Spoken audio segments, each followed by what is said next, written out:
Hello, কেমন আছো বলো তোমরা সবাই? আমার নিট বাংলা চ্যানেলে তোমাদের অনেক অনেক ওয়েলকাম।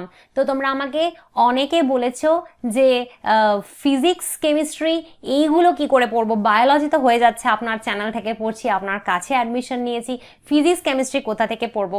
কেমিস্ট্রি নিয়ে আমি ইন ফিউচার আবার একটা ভিডিও করব। আপাতত আজকে আমি ফিজিক্স নিয়ে তোমাদেরকে কিছু কথা বলতে চাই, কারণ ফিজিক্সে তোমরা প্রচণ্ড ভয় পাও এবং ফিজিক্সে কিন্তু একটা মিনিমাম মার্কস যদি তুমি না পাও, তুমি কিন্তু বায়োলজি দিয়ে শুধুমাত্র নিট ক্র্যাক করতে পারবে না।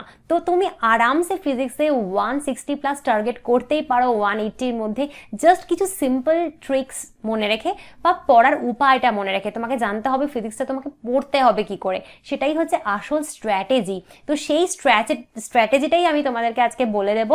স্পেসিফিক্যালি যারা বাংলা মিডিয়ামে পড়ছো তারা ভার্মা পড়ো না, তারা অনেক বড় বড় মোটা মোটা বই তারা পড়তে পারো না, তখন তোমরা ভাবো যে কি করে আমরা ফিজিক্স উদ্ধার করব। তো সবার জন্য কিন্তু বলছি 160+ মার্কস তুমি টার্গেট রাখতেই পারো 180-র মধ্যে, জাস্ট কতগুলো স্ট্র্যাটেজি ফলো করে। সেই স্ট্র্যাটেজিগুলো বলবো।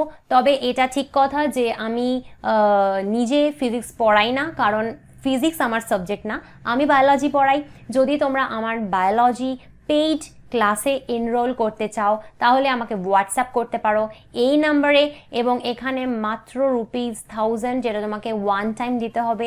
একবারই তুমি ₹1000 দিতে পারো, দিয়ে তুমি A to Z নিট বায়োলজির সমস্ত নোটস, এবং সেটা বেঙ্গলি এবং ইংলিশে আলাদা আলাদাভাবে পাবে। তুমি এর সাথে পাবে সমস্ত রেকর্ডেড লেকচার সিরিজ, এবং এর সাথে M.Sc, যেখানে আমরা already pix previous years questions এবং তার সাথে আমরা assertion reason based questions solve করা স্টার্ট করে দিয়েছি।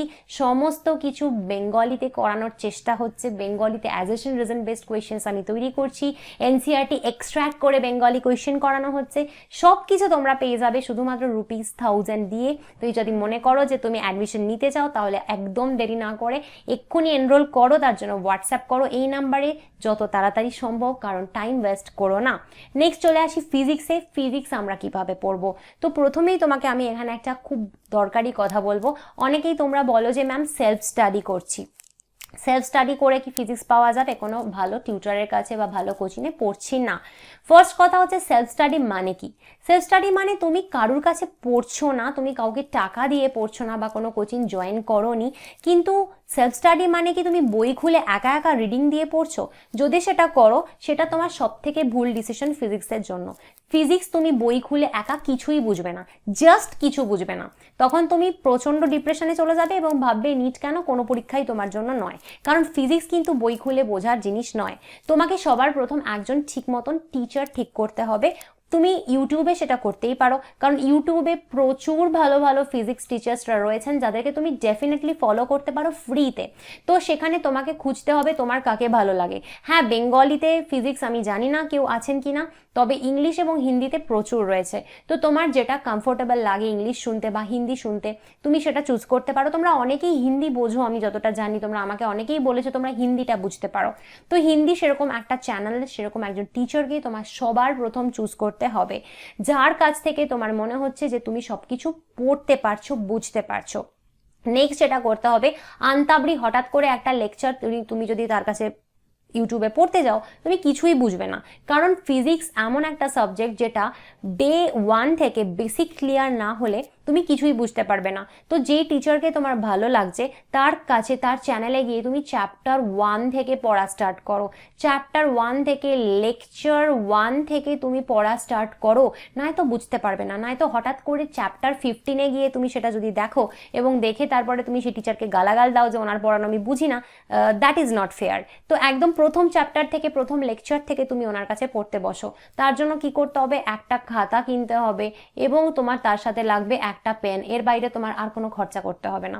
তুমি যখন ওনার কাছে শুনছো লেকচার, শুনতে শুনতে অবশ্যই তোমার হাতে যেন খাতা পেন থাকে। খাতা পেন ছাড়া ফিজিক্স হয় না, ইনফ্যাক্ট কোনো সায়েন্সই হয় না। ওনার কথা শুনতে শুনতে খাতায় তুমি রানিং নোটস নিতে থাকো, যেটা বলছেন উনি সেটা রানিং নোটস নাও, কারণ না করলে কিন্তু ফিজিক্স পারবে না। আমি কিন্তু একদম বলে দিচ্ছি ফিজিক্স কিন্তু এইভাবে ছাড়া হয় না। রানিং নোটস নাও, উনি যা পড়াচ্ছেন ফর্মুলা বা যা পড়াচ্ছেন যা বলছেন সেটাকে রানিং নোটস খাতায় নিতে থাকো।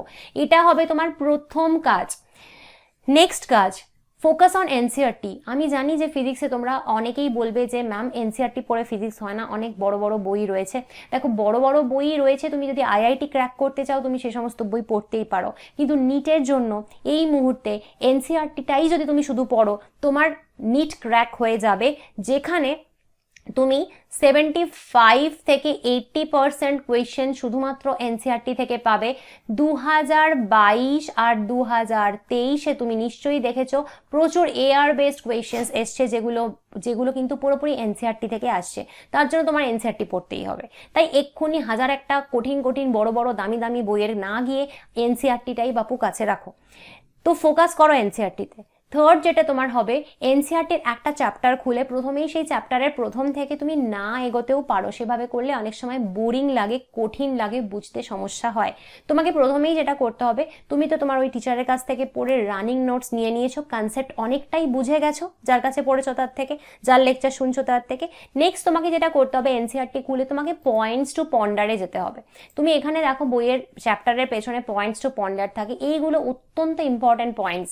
এখানে জাস্ট পয়েন্ট ফর্মে রয়েছে, এটা তোমার পড়তেও সুবিধা হবে, টাইমও বেশি লাগবে না, ইন্টারেস্টিংও লাগবে। তো প্রথমে এটা করো, গোটা চ্যাপ্টার লাইন বাই লাইন না পড়ে প্রথমে পয়েন্টস টু পন্ডার দেখো।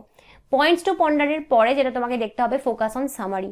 তারপর তুমি সামারিতে চলে আসো। তুমি দেখো সামারিতে তোমার জন্য সব এনসিইআরটি দিয়ে দিয়েছে, তোমাকে এই সমস্ত ফর্মুলা এটা ওটা কোথাও কিচ্ছু লিখতে হবে না, সামারি সেইজ এভরিথিং। তো তুমি এই সামারির পয়েন্টগুলো দেখো, ভালো করে দেখে নাও, কতটা সুন্দর করে সামারি দিয়েছে এনসিইআরটি, দেখেছো? এটা পড়লে সত্যি কথাই তোমার আধা কাজ এখানেই হয়ে গেল। নেক্সট তুমি এই সামারিতে যাও। তো খুব ছোট হচ্ছে বিষয়টা, তোমার কিন্তু এমন কিছু টাইমও এতে লাগবে না, তোমার এটা বোরিংও লাগবে না। নেক্সট হচ্ছে সলভ এক্সাম্পলস আর চেক গ্রাফ। এই দুটো তোমাকে একসাথে করতে হবে। সেটা হচ্ছে তুমি তারপরে দেখবে যে এরকমভাবে গ্রাফ দেওয়া রয়েছে, তো তুমি পরপর একটা চ্যাপ্টার যখন শুরু হচ্ছে, শুরুতে যে গ্রাফটা রয়েছে, মানে হঠাৎ চ্যাপ্টারের মাঝে একটা গ্রাফ দেখো না, শুরু থেকে গ্রাফগুলো দেখতে থাকো। তার সাথে সাথে নিচে দেখবে বিভিন্ন এক্সাম্পল এরকমভাবে দেওয়া রয়েছে, ওরাই কোয়েশ্চেন করে ওরাই সলভ করে দিয়েছে। অ্যাকচুয়ালি এইগুলোই কিন্তু নিটে আসে, জাস্ট ভ্যালু চেঞ্জ করে দেয়। কারণ নিটের physics is not at all tough কিন্তু আইআইটিতে দিতে, যারা আইআইটি দিচ্ছ তাদের জন্য টাফ। নিটের physics is not at all tough. তো এই যদি এক্সাম্পলগুলো যেগুলো দেওয়া রয়েছে, জাস্ট এগুলো ভ্যালু চেঞ্জ করে ওরা দেয়। তো তুমি এই এক্সাম্পলগুলো এবং সাথে সাথে গ্রাফগুলো দেখতে থাকো, খুব ইজি ব্যাপার এবং খুব কম টাইমে তোমার হয়ে যাবে। নেক্সট যেটা তোমাকে করতে হবে, প্র্যাকটিস করতে হবে এক্সারসাইজ। এই পুরো জিনিসটা যখন তুমি করে নিলে, তোমার কাছে তোমার ভালো টিচারের থেকে নেওয়ার রানিং নোটস রয়েছে এবং বাদবাকি আমি যা যা বললাম এগুলো তোমার কমপ্লিট হয়ে গেল। নেক্সট তোমাকে ডেফিনেটলি যেটা করতে হবে, বইয়ের পিছনে দেওয়া এই ধরনের এক্সারসাইজ তোমাকে সলভ করতে হবে। প্রথমেই অনেক কঠিন কঠিন বইয়ে না গিয়ে এই ধরনের এক্সারসাইজ তুমি সলভ করো। তো এটা করতে গেলে তুমি অনেক বেশি কনফিডেন্স পেয়ে যাবে, তুমি এটা করতে গেলে অনেক বেশি শিখে যাবে যে কিভাবে আমাদেরকে করতে হবে, কিভাবে আমাদেরকে আনসার সলভ করতে হবে। তো এটা করার পরে যখন এই কাজটা হয়ে গেল, তুমি তারপরে ডেফিনেটলি চ্যাপ্টারটাকে একবার রিডিং পড়ো, কারণ এনসিইআরটি তোমাকে রিডিং পড়তেই হবে। কারণ আগে এগুলো করে নিয়ে একবার চ্যাপ্টারটা রিডিং পড়ো, বা তুমি এক্সারসাইজ করার আগে একবার রিডিং পড়ো। এই এক্সারসাইজগুলো করার আগে তারপরে তুমি একবার রিডিং পড়ে নাও। তারপর এটা করার পরে তুমি যদি নর্মাল এমসিকিউ সলভ করো, এমটিজি ফিঙ্গার টিপস বা নানা রকম বই রয়েছে, বা দরকার নেই, তোমার কিচ্ছু দরকার নেই, তুমি এরপরে যেটা করো, তুমি এইটা করার পরে না জাস্ট কিছু পিক্স সলভ করে নাও। 8 নম্বর পয়েন্টে আমি তোমাকে লিখে দিচ্ছি, তুমি কিছু পিক্স সলভ করে নাও, 10 ইয়ার্সের পিক্স সলভ করে নাও 2013 থেকে 23। ব্যাস, you are done with physics. Physics নিয়ে যে এত টেনশন তোমরা নাও, কিচ্ছু না। ফিজিক্স এইভাবে পড়ে দেখো, এভাবে যদি পড়ো তোমার কিন্তু ফিজিক্সটা অনেক ইজি হয়ে যাবে। এত ভালো ভালো লেকচার রয়েছে ইউটিউবে, তোমরা কেন দেখো না ওনাদের লেকচার?